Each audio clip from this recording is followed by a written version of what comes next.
kwetu sasa. Ewe Roho, usimame kanisa, usimame kanisa, usimame kama unataka kusimama hapa.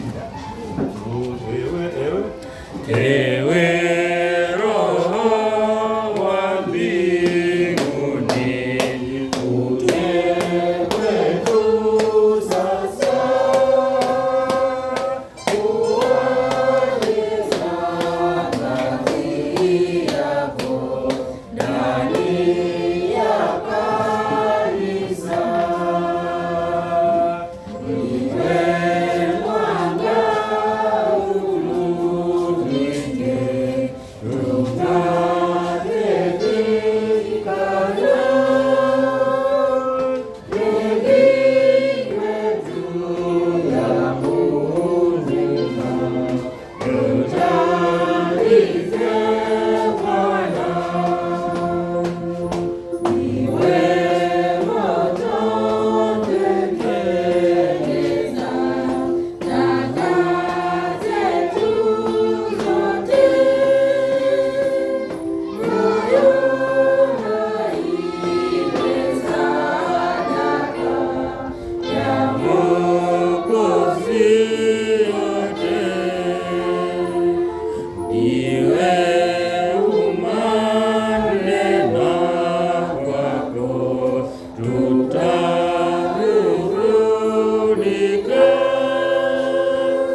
Roho wa mbinguni, uje kwetu sasa. Ufanye makazi yako ndani ya kanisa.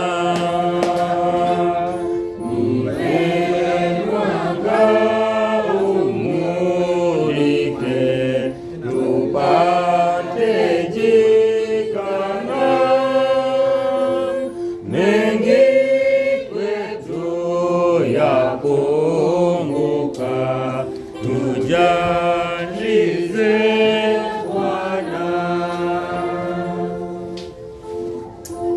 Basi tuamini Mwenyezi Mungu muumba mbingu na nchi na vyote vilivyomo, uliyeifanya kazi yako kwa ukamilifu na uaminifu, ukatuumba Bwana kwa mikono yako na ukatupatia neema ya kuweza kuingia katika ulimwengu huu ulioidhinisha kwa uweza wako. Baba wa mbinguni, imefika ni wakati wa kusikia sauti yako, ili Mungu kanene na maisha yetu, kwamba Bwana ukaguse nafsi zetu kwa neno lako. Ujumbe wako Bwana ukapate kufikia malengo yetu, na ya kwamba Mungu matamanio yetu Jehova tukayaone pale msalabani. Niliyesimama Mungu, sina lolote la kunena masikioni mwa wateule wako. Yesu ni mwenye dhambi, nahitaji neema na rehema zako zitokazo mbinguni. Nena nami ili Mungu nikanene na watu wako. Nitumie Mungu tu kama chombo ambacho hakina uweza, bali uweza uko juu yako Jehova. Mimina mafuta yako masaa haya na majira. Uwepo wako Bwana uwe katikati yetu, ukinena na mioyo zetu. Kinywa changu kibadilishe Mungu wa neema kiweni chako, na maneno ya kinywa changu Bwana yakatawale na kutakaswa na wewe. Kwa Yesu Kristo tunaomba na kuamini. Bwana Yesu asifiwe.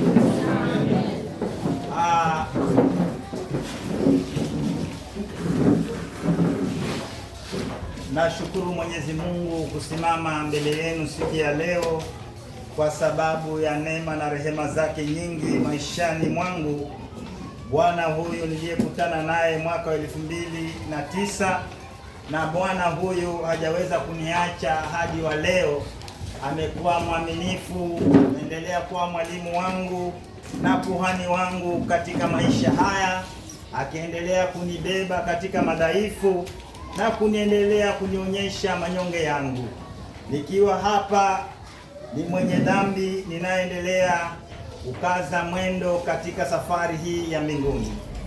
Lakini siku ya leo nimesimama hapa ni kwa ajili ya ujumbe wa Bwana. Ikiwa siku ya leo ni siku ya ujio wa Roho Mtakatifu, kama ilivyo kalenda ya dayosisi ama ya ulimwengu mzima, siku hii ni siku ambayo watu wa Mungu waliweza kumpokea Roho Mtakatifu. Lakini mimi siku ya leo nataka kuongelea juu ya nguzo moja katika nguzo ya imani, ambayo kichwa cha ujumbe wetu wa leo utaenda kama ifuatavyo. Tutaongelea juu ya tumaini.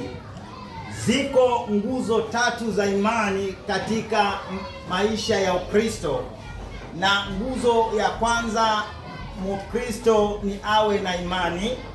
Nguzo ya pili, Mkristo awe na tumaini, na ya tatu, Mkristo awe na upendo. Na haya ni maandiko ya Mtume Paulo. Tukiangalia katika kitabu cha Wakorintho wa kwanza mlango wa 13 mstari ule wa 13, wakati alipokuwa akiongea na Wanakorintho, akiwaambia ya kwamba basi sasa inadumu imani, tumaini, upendo. Anasema haya matatu, lakini akasisitiza kwamba na katika hayo lililo kuu zaidi ni upendo. Bwana Yesu asifiwe. Hivyo Paulo akawa ametoa msisitizo wa mambo matatu ambayo yakikaa ndani ya Mkristo, huyo Mkristo ameweza kukamilika. Bwana Yesu asifiwe. Lakini nataka tuangalie nguzo ambayo ikikosekana ndani ya Mkristo ama kwa mtu yoyote katika maisha tunayoishi, hawezi kufikia malengo yake. Bwana Yesu asifiwe. Na hii nguzo ambayo nataka kuiongelea ni nguzo ya tumaini. Bwana Yesu asifiwe. Na tumaini ni hali ya nafsi kutarajia mema ambayo yatakuja mbeleni, ama mtazamo wa nafsi anavyotarajia mambo mema yatendeke mbeleni ama kwa yale anayoyafanya. Bwana Yesu asifiwe. Hivyo tunapata ya kwamba katika tumaini tunaweza kufikia malengo yetu, ama tunaweza kukosa kufikia malengo yetu. Tunaweza kusimama kama Wakristo katika matumaini, ama tunaweza kushindwa kusimamia Ukristo wetu kwa kukosa tumaini. Bwana Yesu asifiwe. Ukikosa tumaini, ni rahisi sana wewe kushawishika kuacha jambo fulani. Hata imani hii ulionayo, ujapokosa tumaini ya imani unayoifuata, ni rahisi imani hiyo kuiachilia na kuweza kugeuza shingo yako pale mwingine. Bwana Yesu asifiwe. Hivyo tumaini likiwa ndani ya mtu, na hii neno tumaini liko ndani ya kila mtu, ni kwa sababu kila mwanadamu anayefanya jambo analifanya kwa matumaini. Bwana Yesu asifiwe. Nimekwambia tumaini ndio linatufanya sisi tunajikaza, tunasema ya kwamba haiwezekani, tunasema ya kwamba wacha iwe mbaya iwe nzuri, lakini lazima nifikie malengo yangu. Bwana Yesu asifiwe. Kwa sababu matumaini yako haitabainishwa na dhoruba zitakazokuja, ije mvua, ije jua. Wewe kwa sababu unayatazamia matumaini, hautaona haya yamewekwa hapa mbele, bali tunaitazamia kule mbele. Bwana Yesu asifiwe. Amen. Haleluya. Ndio pale Mtume Paulo alikuwa akiongelea na watu wa Tesalonike, akiwa anawaambia ya kwamba wasiwe watu kama wale ambao hawana tumaini, kuweza kuwaza juu ya wale waliolala, kwa sababu yeyote aliyelala katika Kristo, huyo basi ataweza kufufuliwa na matumaini ya kuishi tena katika Bwana. Bwana Yesu asifiwe. Hivyo basi ni kwamba Paulo alikuwa anawadhahadharisha watu wa Mungu ya kwamba licha iweje, sisi tunatakana tuwe watu wa matumaini. Bwana Yesu asifiwe. Na matumaini yetu yaliendana na ahadi ambayo iliwekwa na Yesu Kristo, kwamba tukisoma katika kitabu cha Petro wa pili mlango wa 3 mstari wa 13, Biblia inasema hivi: lakini kama ilivyo ahadi yake, munaitazamia mbingu mpya na nchi mpya ambayo haki inakaa ndani yake. Bwana Yesu asifiwe. Yaani hatukai tu katika imani hii bila kuwa na matarajio, bali ndani yetu tunaishi katika hali ya matarajio ya kwamba siku moja sisi tutaweza kuwa na Bwana. Bwana Yesu asifiwe. Na hiyo ni kweli, kwa sababu wewe uliye hapa na mimi, sisi tuko kama, yani tuko temporary. Yaani sisi leo tuko, kesho hatuko. Bwana Yesu asifiwe. Upende ukatae, utatolewa tu. Bwana Yesu asifiwe. Umewekwa hapa ulimwenguni kwa muda. Bwana Yesu asifiwe.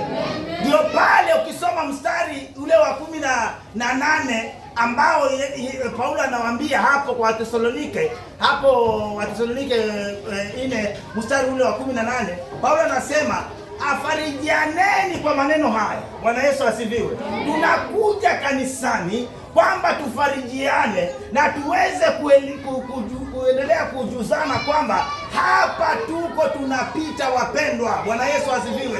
Lakini tunaitazamia mbingu mpya na nchi mpya. Haleluya. Wa Galatia 5:5 mtume Paulo anasemaje? Maana sisi kwa roho tunalitazamia tumaini la haki kwa njia ya imani. Bwana Yesu asifiwe. Yaani wewe tumaini lako la haki tunalitazamia kwa njia ya imani. Bwana Yesu asifiwe. Umeibeba imani ya Kristo, hivyo kaa na matumaini kwamba siku moja utaweza kukaa na mwana wa Adamu mahali alipo. Hata alipotoka alisema naenda kuandalia makao. Bwana Yesu asifiwe. Ndio kwamba wewe uko temporary. Kama ungekuwa na makao angesema nenda kuandalia makao. Si angesema naenda nirudi nikae na nyinyi. Lakini alipotoka hapa Yesu Kristo mwenyewe akasema msifadhaike. Najua mtapitia mambo mengi, najua mtafadhaishwa, lakini unawaambia hivi, mimi ninaenda kwa Baba yangu hivi sasa, na ninapofika kule ninawaandalia makao. Mahali nilipo mimi nyinyi mtakuwepo. Bwana Yesu asifiwe. Sasa unafikiri utaenda nao mwili wako? Wewe utaenda chini. Hii ni mwili ya chini hii. Hii umebeba hii ni babu umetengeneza. Bwana Yesu asifiwe. Hata saa hii tayari umechoka wewe mwenyewe. Mwili yako na umechoka na magonjwa uko nayo ndani yako. Haleluya. Ama naongea uongo? Kuna watu wamechoka na mili yao. Kila siku anasema hii mwili, kwa sababu hiyo mwili ni ya kuharibiwa. Bwana Yesu asifiwe. Basi usililie mwili wako, lilia roho yako, ili kwamba wakati utakapotoka katika mwili uwe na nafasi ya kukutana na Bwana Yesu. Haleluya. Bwana Yesu asifiwe. Na wewe ukiwa na matumaini utaweza kuvumilia mambo. Bwana Yesu asifiwe. Mtu mwenye matumaini hawezi kubadilishwa hivi. Unajua unaweza kuwa unafanya kitu kwa sababu mtu hawezi kujua wewe matumaini yako ni yapi. Akaja akakuvunja moyo. Mwambia mpendwa, hapa sioni itafaulu, lakini wewe kumbe unaona kufaulu. Bwana Yesu asifiwe. Sisi tunaona ng'ambo ya bahari, hatuoni hapa. Bwana Yesu asifiwe. Japo bahari japo chafuka, lakini sisi tunaona ng'ambo ya wapi? Hivyo kuchafuka kwa bahari si kitu. Mpendwa, bandarini ni salama. Bwana Yesu asifiwe. Amen. Kwa hivyo kila mtu hapa anafanya mambo kwa tumaini.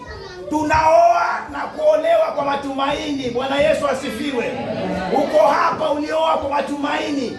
Ikafika mahali ukasema matumaini uliyotarajia sio. Bwana Yesu asifiwe. Ukasema sasa si vile nilikuwa ninatazamia, lakini nimekuja kukwambia siku ya leo, kuwe shwari, kuwe na dhoruba. Kaa katika hiyo hiyo, kwa sababu mwisho wa siku kuna amani ya Bwana itakuja. Bwana Yesu asifiwe.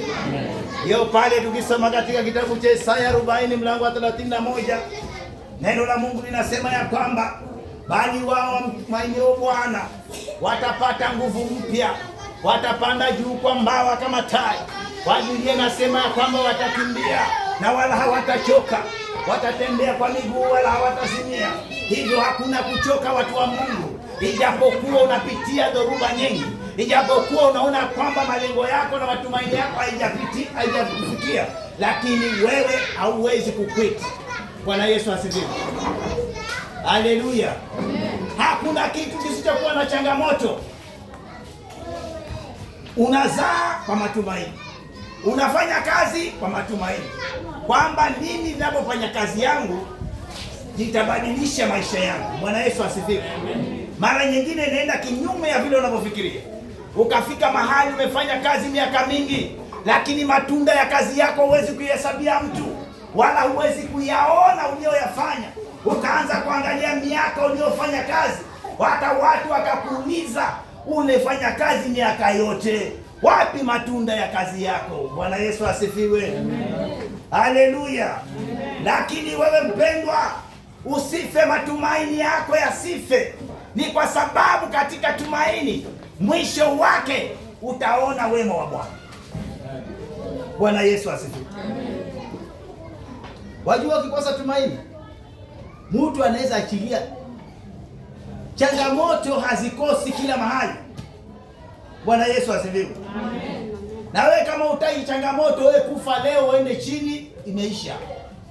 Ndio pale tunaimba tunasema, amemaliza mwendo salama bandarini, enda salama. Kisha wewe hautaulizwa kitu huko, hautaulizwa school fees ya watoto, hautaulizwa chakula watoto wanalala njaa. Wewe utakuwa raha mstarehe huko. Bwana Yesu asifiwe. Lakini kama uko hai, yatazamie hayo. Ukiulizwa school fees ya mtoto usikasirike. Bwana Yesu asifiwe.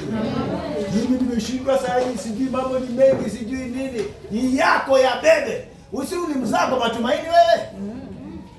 Matumaini sasa utakuaje sasa uache majukumu yako kwa sababu unashindwa? Shikilia hapo hapo. Bwana Yesu asifiwe. Amen. Ukaoa mke kwa matumaini, kafika mahali wewe bahari ikachafuka. Mimi namuacha, hakuna kuachana hadi mwisho wa dahari. Bwana Yesu asifiwe. Amen. Hiyo ni mzigo wako, jibebee mwenyewe. Haleluya. Amen. Hakuna kitu kiko rahisi. Bwana Yesu asifiwe. Amen. Hayo yanaitwa magonjwa ya ndoa. Magonjwa ya ndoa ni mengi, yako hapo ndani. Leo mnacheka, kesho mnakasirikiana. Bwana Yesu asifiwe. Haleluya. Amen. Lakini wako watu ambao walivumilia matusi katika ndoa, wakavumilia yote, na leo wanacheka. Bwana Yesu asifiwe. Amen. Wako ndani yao wanacheka. Na yule bwana alikuwa anamtukana. Na yule mama alikuwa katibu. Bwana Yesu asifiwe. Amen. Leo wamebadilika, wanacheka. Wanaenjoy maisha. Bwana Yesu asifiwe. Amen. Sasa usipoyavumilia hayo, utafika kucheka wewe. Utatoka hapo sema, oh, yule bwana, kumbe atabadilika kule nyuma. Yule bibi, kumbe atabadilika kule nyuma. Unaona bakina bibi. Ameshabadilika tayari. Bwana Yesu asifiwe. Amen. So vumilie wewe. Bwana Yesu asifiwe. Amen. Wajua, ukizaa mtoto, ule mtoto akitoka ndani ya tumbo, huo ni mgonjwa ule mtoto. Si mzuri, si ndio? Si mgonjwa kabisa. Utafurahia. Nimepata mtoto. Nimebarikiwa. Bwana Yesu asifiwe. Amen. Mtoto anakuwa. Kuna magonjwa ya watoto. Hayo yajue. Utamtupa ule mtoto wewe. Akakuwa ameanza mwaka mmoja, akafika mwaka wa pili, magonjwa mtoto akamchapa. Mpaka afika mtoto ni mzalia nini? Bwana Yesu asifiwe. Amen. Haujawahi kuona watu wamefikia kiwango hicho?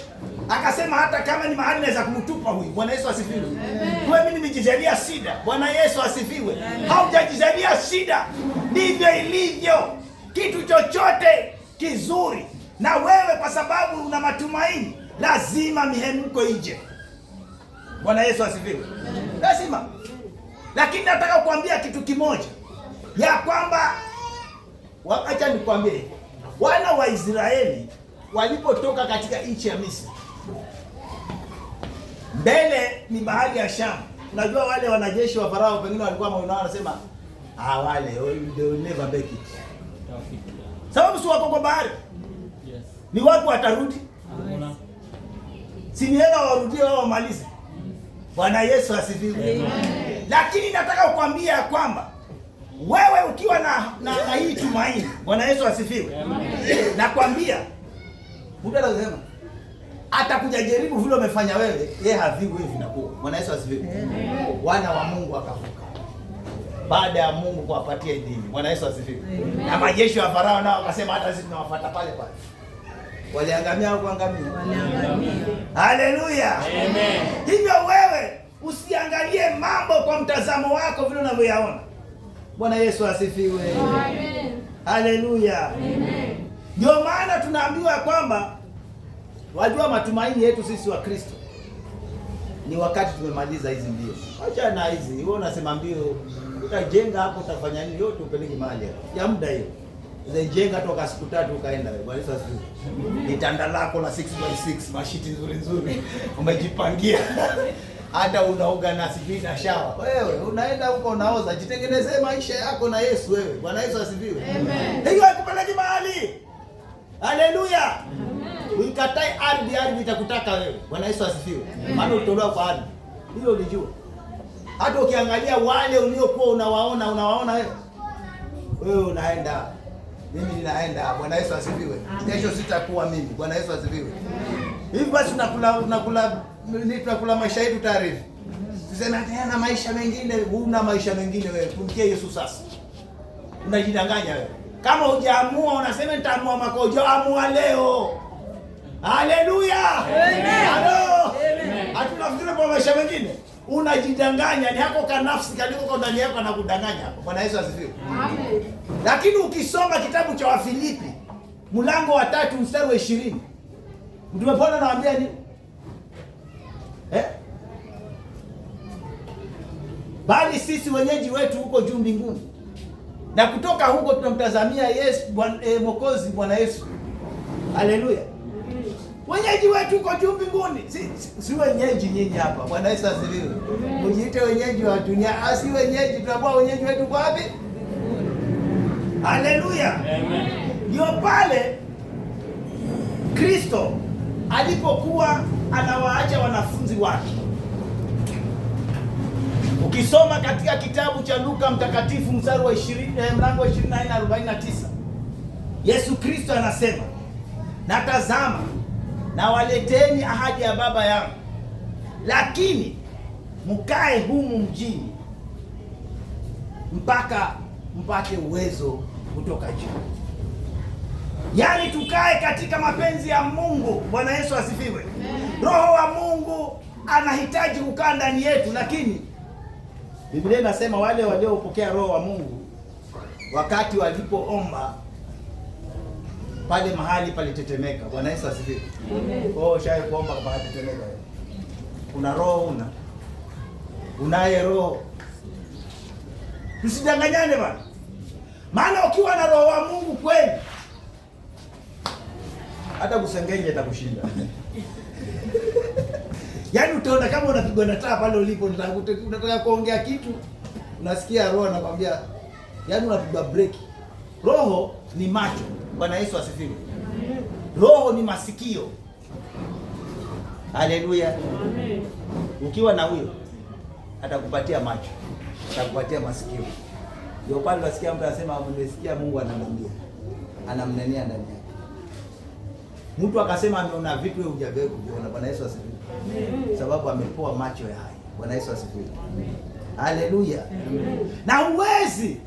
Mbona hawa wanafunzi walikuwa na Yesu? Na Yesu alipokuwa anatoka akawaambia msitoke hapa mpaka Roho awajie. Bwana Yesu asifiwe. Amen. Kwa hivyo utakapokiri Yesu peke yake bila Roho Mtakatifu, wewe Mkristo bado hujafikia. Bwana Yesu asifiwe. Kwa hivyo tunaweza kuwa Wakristo ambao tuko Wakristo, yani wale wa gushi tu, roho hayuko ndani yetu. Bwana Yesu asifiwe. Akasema ni kaeni hapo hadi roho awaje. Yani tukae katika mapenzi ya Mungu, kulinda, kujilinda mpaka roho wa Mungu akae ndani yako sawa sawa, si rahisi. Bwana Yesu asifiwe.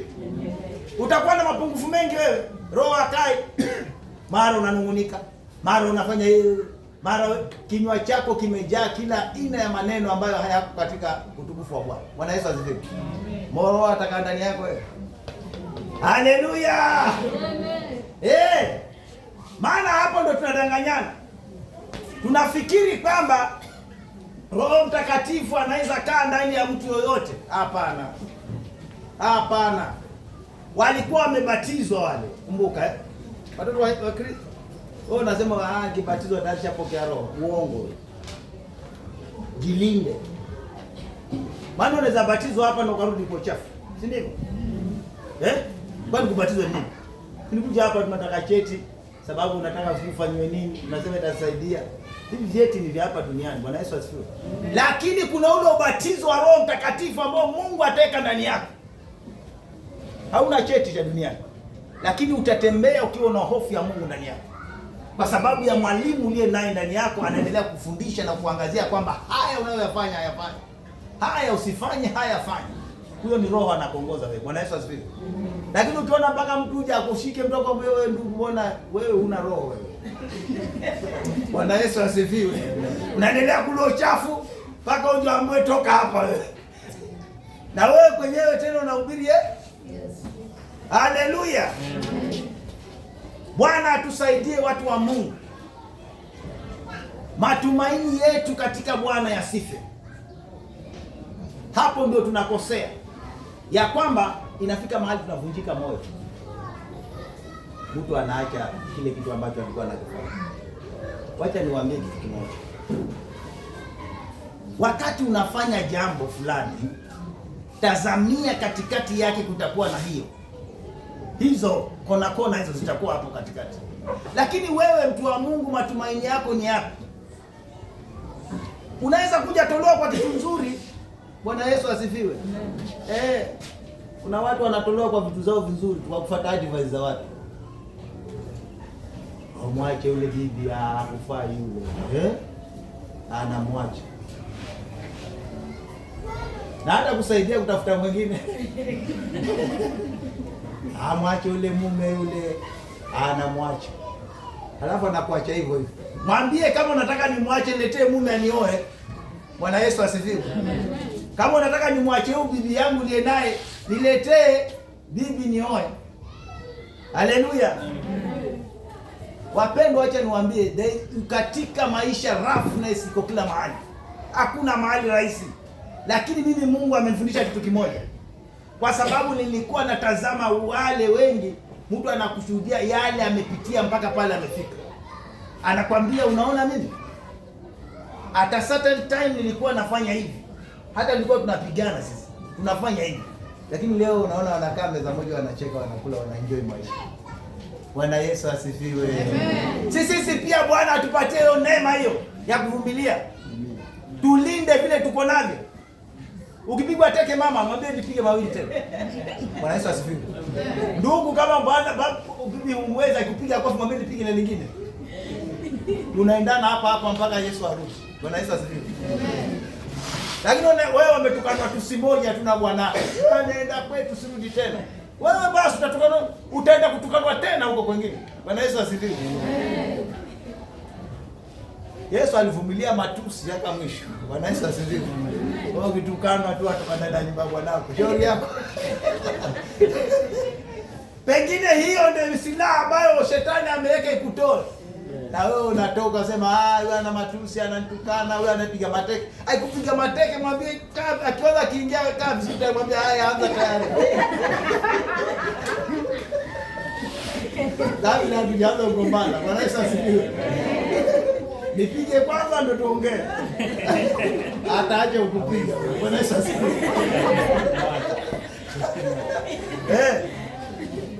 Yaani unafanya kama ndio menu yake. Mwanangu umekuja, welcome. Haya, anza kugonga kwa ngoma. Nakwambia utakuwa umemkomesha.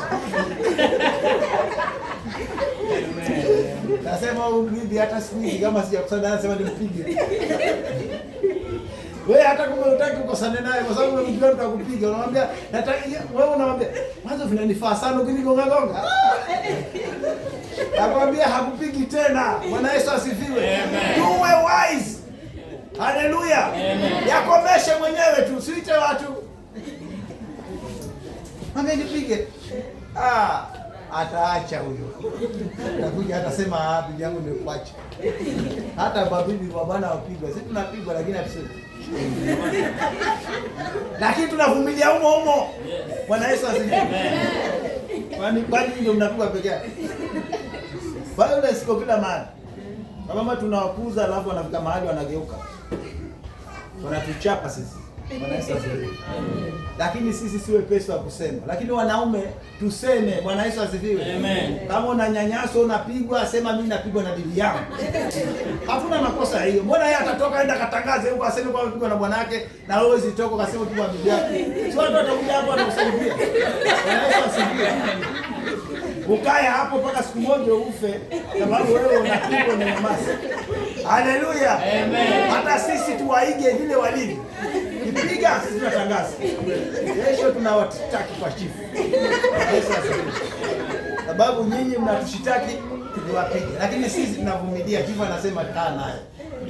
Hiyo bibi yako vumilia. Utakufa. Bwana Yesu asifiwe. Matumaini yetu yasife wapendwa. Tukae hivyo mbaya nzuri hivyo mpaka Yesu arudi. Bwana Yesu asifiwe. Amen. Ndio pale tutaweza kuitwa washindi. Paulo anasema Bwana atashuka na mwaliko kutoka juu mbinguni na malaika mkuu na parapanda ya Mungu italia, na Biblia inasema wale waliolala katika Kristo watafufuliwa kwanza. Halafu sisi hatabaki sisi. Sijui. Yeye anasema sisi wao, lakini Paulo si hayuko sahihi. Lakini alisema sisi tutakao baki. Kwa hivyo jua hata sisi tutapita, lakini kuna wale watakao baki. Hawataonja mauti ile ya ini, lakini watanyakuliwa wamlaki Bwana Yesu mawinguni. Wale ambao wako katika njia ya Kristo. Bwana Yesu asifiwe. Amen. Ndio hapo Paulo alikuwa anasema. Kwa hivyo wapendwa, tukae katika hali ya mtazamo wa matumaini ya kwamba haya yote tunayoyaona ni ya muda tu. Ni ya muda. Kuna vitu vinakuchelewesha wewe hujui ni nini. Bwana Yesu asifiwe. Amen. Lakini unajua. Kwa nini unachelewa kumpokea Yesu? Unajijua. Haleluya. Amen.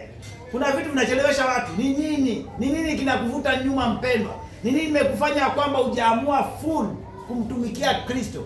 Ni nini ambayo kinakufanya wewe mtu wa Mungu hujaweza kusimama katika utimilifu wa Bwana, kuyatimiza mapenzi yake hata ingawa uko kila siku kanisani? Ni nini? Ni mambo gani haya? Ni ulimwengu huu unayoyaona unafikiri ni ya kudumu? Hapana. Haya yote ni ya kupita. Bwana Yesu asifiwe. Amen. Haya yote ni ya kupita. Huenda unajichelewesha wewe.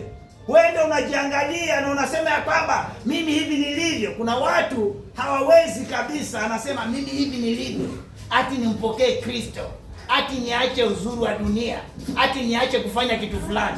Utawacha wewe hata bila kuambiwa na mtu. Itafika huo wakati. Bwana Yesu asifiwe. Amen. Kuna wale na vifua. Wengine ni maumbile yao. Bwana Yesu asifiwe. Anakuambia hivi nilivyo mimi. Ninge kanisani nikae niwacha nichape maisha bana. Sababu kila akipita anaitwa. Bwana Yesu asifiwe. Kila akipita anaambiwa wewe ndiwe wetu. Anapigwa shangwe kila mahali. Bwana Yesu asifiwe. Atakuja kanisani atulie kwa Mungu huyo. Amuishie Bwana Yesu. Aseme mimi ni wa Yesu. Ningojee Bwana. Atataka ajizungushe tu. Jizungushe. Lakini tafika wakati utasimama. Haleluya. Yote ni vya muda hivyo. Hata ujifanye nini? Wacha hata kuongeza vitu. Mimi hata huwa nashangaa. Fahari ya mwanaume iko wapi? Nikifua nini? Bwana Yesu asifiwe. Na wamama fahari yenu kwa wapi? Haleluya. Si tunahimizana kwenda mbinguni, ili kama kuna mambo ambayo tunayafanya yanatuchelewesha tuyawache. Bwana Yesu asifiwe. Wewe unapata ni mama na akili zake, anaenda kwa cosmetics ndani, anakuja na mafuta ya kuongeza ili asumbue watu tu, anapaka inafura. Yaani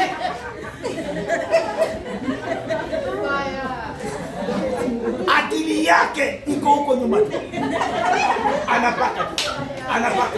Na si kwamba anapaka kwa sababu yake, hapana. Anao amewapakia kwamba hawezi kuwasumbua. Bwana Yesu asifiwe. Haleluya. Ni nini hiyo? Mungu hajakupenda wewe mpaka ukachukue makemikali ujipake ufure wewe. Bwana Yesu asifiwe. Wengine wanadunga sindano, wengine ridhika ulivyo. Bwana atataka vile ulivyo. Haleluya. Hiyo ndio tuchelewesha. Wewe kila wakati wewe unafikiria tu vile utakavyotazamwa nyuma ukenda. Wanasemaje huko? Kama wasemi unaenda kwa cosmetic upake ili ukipita na wao waseme na. Bwana Yesu asifiwe. Na wakisema maana mimi sina shape lakini iko sawa. Bwana Yesu asifiwe. Unaona mimi naongeza ndio unapeleka wapi? Ya kazi gani? Bwana Yesu asifiwe. Lakini nyinyi ongezeni.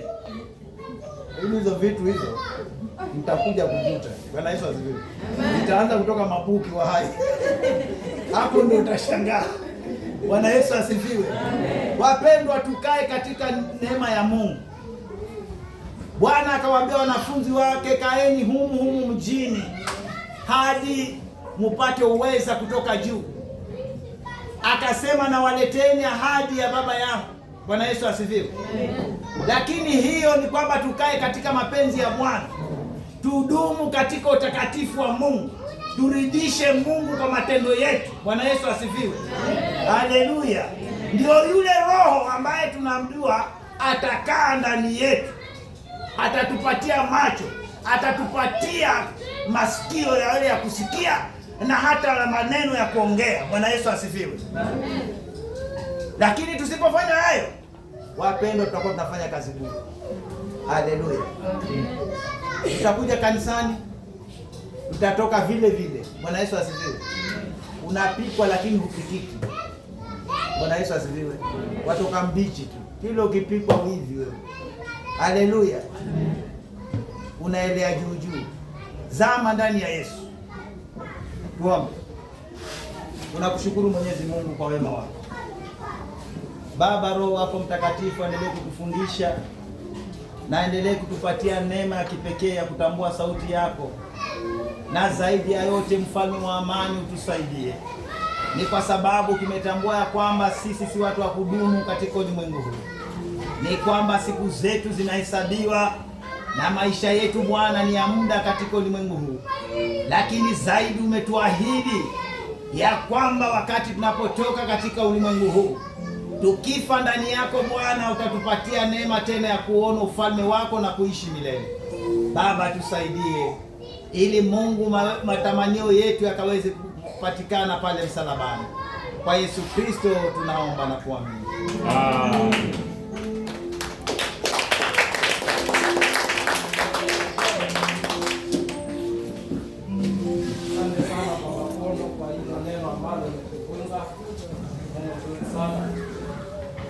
Basi katika ukurasa wa 23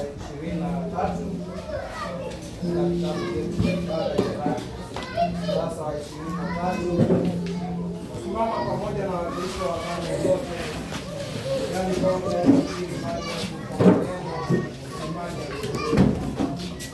namwamini Mungu Baba mwenye enzi, muumba mbingu na nchi, na Yesu Kristo mwana wa pekee, Bwana wetu, aliyetuchukuliwa mimba kwa uweza wa Roho Mtakatifu, akazaliwa na Bikira Maria, akateswa aliteswa wakati wa Pontio Pilato, akasulubiwa, akafa, akazikwa, akashuka kwa wafu.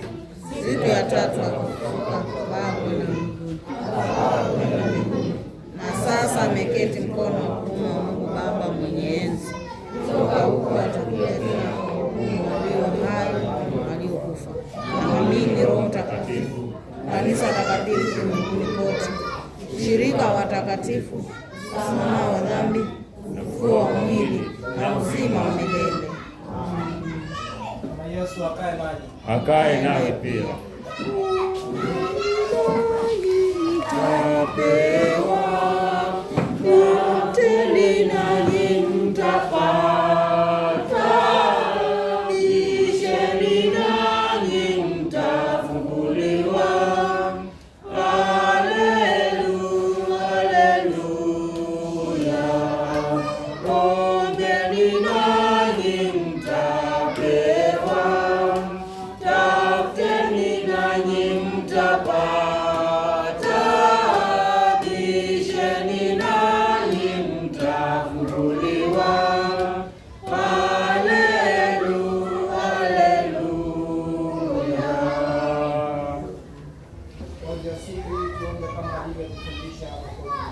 Baba yetu uliye mbinguni, jina lako litukuzwe, ufalme wako uje, utakalo lifanyike duniani kama mbinguni.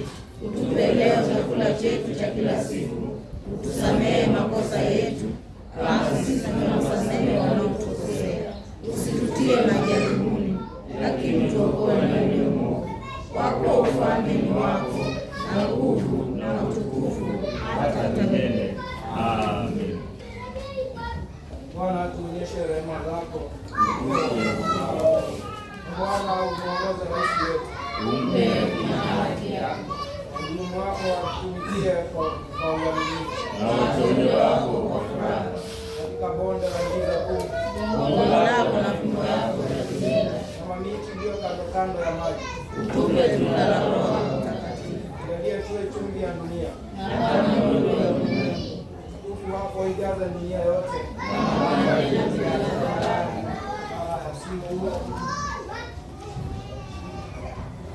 Napatikana kurasa 554.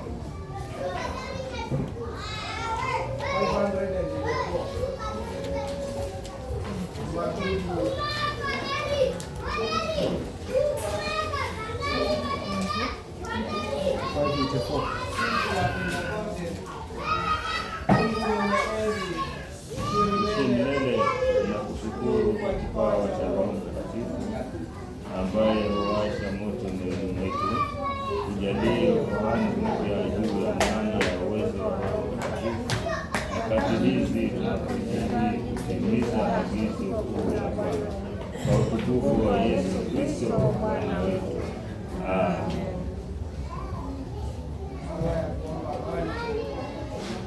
Mungu mwenye enzi aishie milele, awe na mfalme wa amani, kwa utulivu na kujirudi kuombolewa katika ukimya na tumaini kwa Bwana. Kwa baraka za kutaka kuwa na maridhiano, furaha ya mtafuta hapa, ondolee mioyoni mwetu dhiki na taabu zote, yafanye maisha yetu yashuhudie uzuri wa amani. Tunakuomba kwa jina la Yesu Kristo. Neema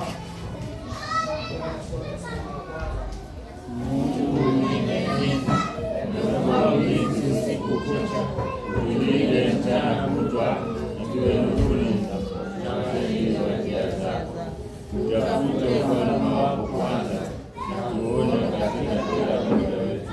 Tuongoze katika njia ya salama, na kutuelekeza kwenye mafikio ya siku ya Bwana. Kwa Yesu Kristo Bwana wetu.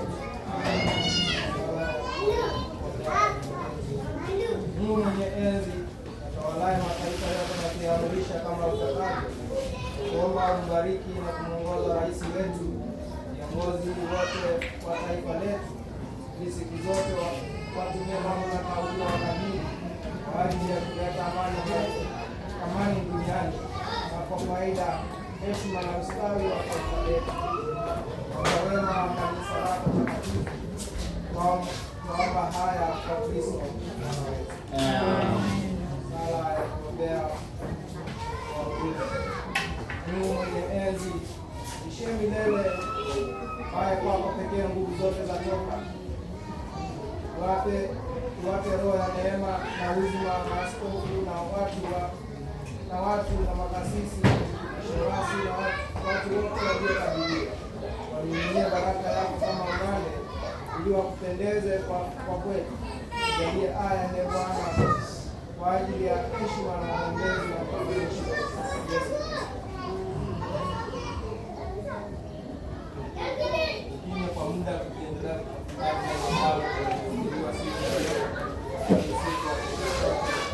Roho Mtakatifu atakaye kuweza kuongoza katika maisha yako.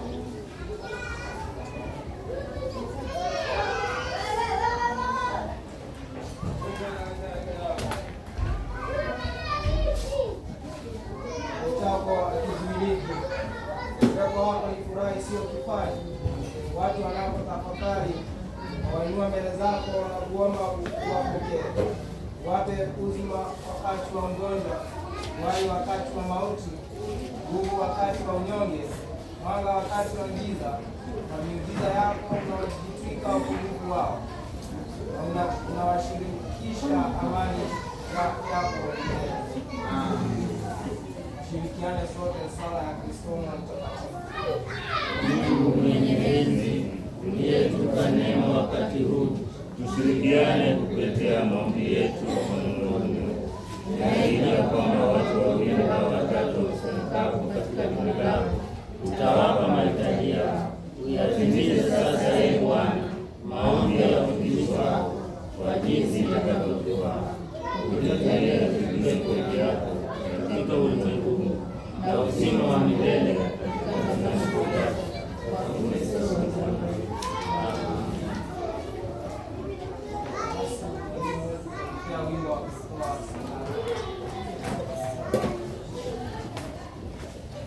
Tutasimama tutaimba wimbo wetu wa 377. 377 unasema toae wangu uzima ndio sadaka ya daima.